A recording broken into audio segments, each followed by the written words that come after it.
Bien, entonces vamos a intentar explicar muy rápidamente qué es lo que aparece en esa pantalla, que es importante. Pues aparece el probe, que es el osciloscopio, el visor de gráficos. Aparece el listado .cir del circuito. Aparece a la izquierda un acceso directo, como veis, al editor, al probe, un acceso directo a diferentes partes del programa. Una parte donde dice cómo se desarrolla el proceso de simulación y una parte donde dice los mensajes que van apareciendo. ¿De acuerdo? Si habéis observado cuando estabais con el probe, volver si queréis a abrir, me da igual, en la parte que estabais manejando antes, aparece arriba una barra de herramientas que es muy interesante conocer porque nos permite tratar la información gráfica con la que estamos trabajando. Abrís si queréis el circuito que teníais antes, el RLC, y en el probe practicar un poquito ahí, por ejemplo, hacer un zoom, transformar el eje X en un eje logarítmico, el eje de un eje armónico, hacer que el eje X e Y sea logarítmico, delineado a logarítmico, aparecen ahí como una barrita, ¿veis? Tocar si queréis la barrita que hay a la izquierda, horizontal y vertical, el que pone FCT, tocarlo también si queréis. Ahí, fijaros que la FCT no se observa nada al principio, pero es porque está todo en los armónicos bajos. Clicar sobre un eje X, por ejemplo, y decirle que represente, no sé, entre 0 y un K, por ejemplo, no, sí, o 500 hercios. A ver un poquito para ampliar esa parte. Si necesitáis seguir ampliando, ahora podremos despacito exactamente eso que aparece. Podemos poner texto. Veis que pone ABC, yo puedo picar ahí y puedo poner texto. Este es el pico máximo, o esto es, creo que sale mal por tal, o me ha salido bien el texto, o esta es la tensión, esta es la corriente. Poner texto sobre la gráfica. En ABC me sale un cuadrado, pongo un texto, lo inserto, me puedo inclusive picando sobre el texto, luego ratón derecho cambiar el color, si quiero el texto también. Tened en cuenta una cosa importante con los colores. Si yo quiero luego capturar la pantalla e insertarla en mi colección de ejercicios, para luego imprimirlo o por lo que quiera hacer, lo normal es que el fondo sea blanco, porque si no luego lo imprimo gasto mucho cartucho de tinta. Entonces, capturo la pantalla y me la llevo al Paint o a cualquier editor de gráficos y lo invierto a los colores. Pues esos colores que estamos manejando, mucho cuidado, porque a lo mejor el color que invierto, el complementario, no se ve prácticamente. A lo mejor se ve con el negro, pero con el blanco no se ve. Eso tenéis que practicar al principio un poquito, para que veáis cuáles son los colores que mejor se ven. No se puede cambiar. Si no lo vais a imprimir, no pasa nada, lo podéis dejar negro. Sí se puede cambiar, todo. Pero trabajar con la pantalla en blanco es cansado para la vista. De que lleves una hora trabajando sobre una pantalla enteramente en blanco, te molesta mucho más la vista que si la trabajas en negro. Porque tiene más contraste que en negro. ¿De acuerdo? El cursor es importante.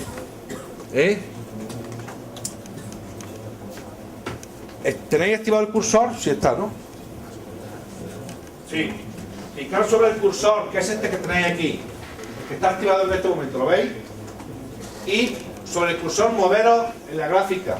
Ahora veis cómo es evidentemente para medir lo que me interese. Podemos mover con el cursor o podemos irnos al pico máximo, pico mínimo.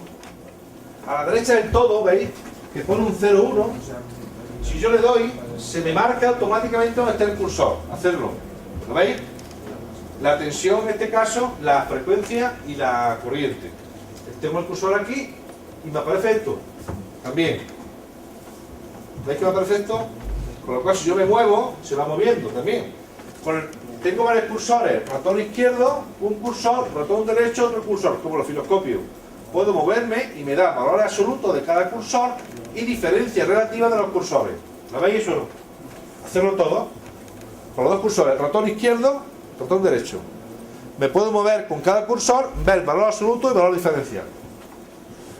Esto de agregar nueva gráfica, ya lo hemos visto, agregar nuevo trazo. Fijaros que a la izquierda aparece agregar nuevo trazo, en el centro si son señales analógicas, o digitales, voltajes, corrientes o alias. Los alias son los nombres propios. O sea, una resistencia la puedo llamar R Juan o R carga, sería el alias, que corresponde a la R5. El alias es el nombre que yo le doy. O condensador de filtro, el alias es el filtro. Pues puedo decirle que me aparezca con su alias o que no, que quiten los alias. A la derecha veis las operaciones analógicas más importantes. A la derecha, valor absoluto, arco tangente, el D, que es la fase, decibelio, el exponencial, logaritmo, valor máximo, etcétera. ¿Veis? Directamente pico sobre ese valor y luego tengo que decirle sobre qué nodo o qué corriente o qué tensión quiero que me haga ese decibelio o esa fase o ese logaritmo. Las expresiones válidas que PESPAI maneja las tenéis aquí listadas, nos podéis consultar en el libro o en los textos. Las que vamos a utilizar mucho van a ser estas que están aquí abajo, AVG. AVG calcula el valor medio de la función sobre el eje X. Si el eje X es tiempo, pues calcula el valor medio de la función, AVG. Para calcular el valor medio tengo que tener varios periodos para que el valor que me dé es fiable, sobre todo si es un régimen transitorio que tarda en adquirir un régimen permanente. Tengo que hacer las medidas ya en régimen permanente, ¿verdad? Valor medio de la función. RMS es el valor eficaz de la función sobre el eje X. Luego tenemos seno, coseno, logaritmo, exponencial, etc. Las funciones objetivos, funciones globales, que son objetos ya más desarrollados, como tenéis a la derecha ahí, son macros, básicamente, que hacen algo. Por ejemplo, calcula el pico sobre oscilación, calcula el ancho de banda, calcula ya el reset time, el tiempo de subida, o el tiempo de bajada, o el tiempo de retardo. Son macros predefinidas. Aparte de las macros predefinidas, que una vez que las manejamos y nos acostumbramos a manejarlas, son muy interesantes, pasa como en los osciloscopios. En el osciloscopio puedo manejar las 4 cosas elementales o puedo profundizar y sacarle el partido que tiene. Pues también puedo yo predefinir macros. Si yo me gusta mucho hacer una medida concreta y la hago de una forma muy particular, pues la puedo definir y cada vez que le dé ese macro automáticamente me lo hace. El macro se define como un conjunto de instrucciones, se graba y no tiene mayor problema.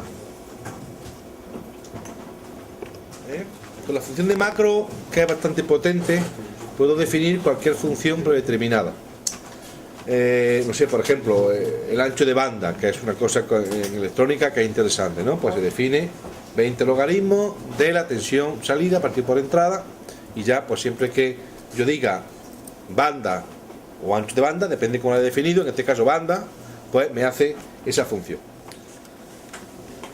El definir un macro es sencillo, tampoco lo vamos a tener mucho, es cuestión de mirar el manual. En ese caso concreto, por ejemplo, calcularía directamente 20 logaritmos de la tensión en un nudo partido por la tensión en otro nudo. Veis que aparece en esa parte a la derecha, pues el macro que hemos definido como banda. También puedo añadir ejes y hacer la prueba, añadir por ejemplo otro eje y sería en plot, añade trazo de PESPAI y practicar añadiendo otro eje y, ¿vale? O añadiendo otro plot, como aparece en la transparencia. En la transparencia, en vez de añadir otro eje, hemos añadido otro plot. A veces nos interesa a veces tener distintos gráficos, subgráficos. Eso se llama añadir plot. Si quiero eliminar el plot, lo marco con el ratón, suprimo y se va. Practicar si queréis. O puedo añadir otro eje y. Puedo comparar tensiones, corrientes, etc. El problema de añadir otro eje y es que tengo que jugar con el cero. Porque claro, el cero en un eje va a estar en una parte y en otro eje va a estar en otra parte. Entonces, si quiero comparar, pues a lo mejor es interesante nivelar los ceros. Tienes que jugar un poco con los márgenes. Después veremos qué tipo. Hay un truco interesante que se suele hacer, que es el siguiente.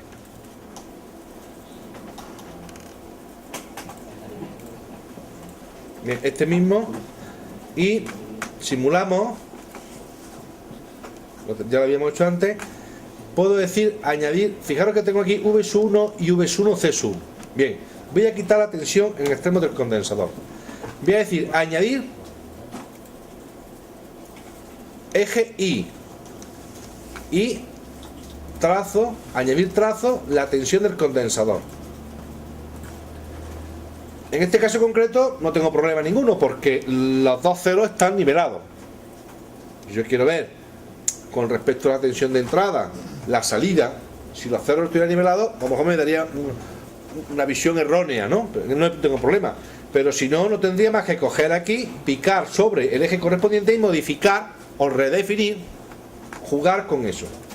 Hay otro truco, como he dicho, que es el siguiente. Voy a quitar la tensión. Que tengo la tensión de entrada. Y voy a representar, voy a eliminar un eje, plot, delete eje I. Voy a representar, hemos dicho, la tensión de entrada, que es la tensión V sub. Bien.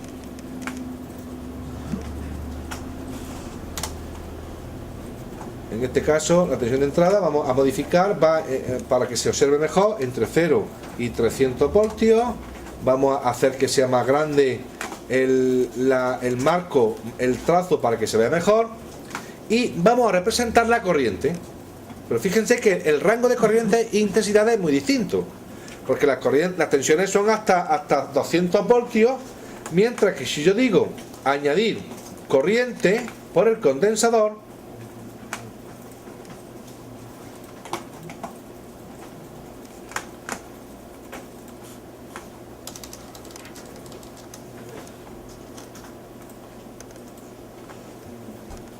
tiene un rango distinto, lógicamente. Por ejemplo, la corriente en miliamperios y el voltaje son voltios. Bueno, si yo quiero que los ceros coincidan y no hay ningún problema y quiero visualizar gráficamente, puedo hacer un truco: coger, representar la corriente y multiplicarla por un valor. Por ejemplo, en este caso es mucho, por 25 o por 10, por ejemplo, para que se vea mejor. Con lo cual voy modificando el rango. Lo único que sé es que cuando yo mida, en ese caso, la corriente, tengo que dividir por 10. Pero puedo adaptar, en este caso, niveles. Este truco me permite representar en el mismo eje tensiones corrientes o tensiones y corrientes de distintos rangos de valores. Si es que no quiero añadir otro eje I, puedo añadir varios ejes I. Cuando yo quiero representar en el mismo eje diferentes parámetros de distintas magnitudes, como ha pasado en este caso, que una corriente puede ser de miliamperios, o 1 amperio, 2 amperios, 3 amperios, y la tensión son cientos de voltios, pues es muy difícil ver las dos señales a la vez. Entonces lo que hago es utilizar el truco de multiplicar por un factor uno de ellos, en este caso la corriente. Entonces el cero coincide para los dos, y es muy fácil comparar. Pues picando sobre lo que quiero obtener, en este caso, y multiplicando, como veis aquí, por el factor, que es un asterisco, por 10, por ejemplo, ¿vale? Si yo quiero medir, por ejemplo, valores de pico, como en este caso, no es correcto hacer lo que aparece en la transparencia. No es correcto. ¿Por qué no es correcto? Porque si lo que estoy midiendo es el valor de pico máximo y valor de pico mínimo, lo correcto sería que el régimen permanente hiciera un zoom de esa parte. ¿Sí o no? Eso sería lo correcto. Hacer un zoom y ahí perfectamente el régimen permanente, ¿eh? Porque claro, si va aumentando, estoy en régimen transitorio, es falso la medida que estoy haciendo. Se supone que ya ha llegado a un régimen permanente. Perfectamente se mide valores máximos, valores mínimos, diferencia de valores, frecuencia, etc. No hago lo que he hecho antes, que esto es muy común, lo hacéis en un osciloscopio igual, en el laboratorio, que os cogéis en una esquinilla del osciloscopio, no, amplíalo. Ahora, si lo que yo quiero ver es la evolución temporal de la respuesta transitoria, ver el tiempo de subida, ver si se hace inestable, entonces sí, hago una visión completa de cómo evoluciona. En este caso vemos que la respuesta de un sistema electrónico ante una señal de entrada, desde 0 hasta su valor en régimen permanente. Empieza en 0 y va subiendo. ¿Qué pasa aquí? Tiende a oscilar, se hace estable.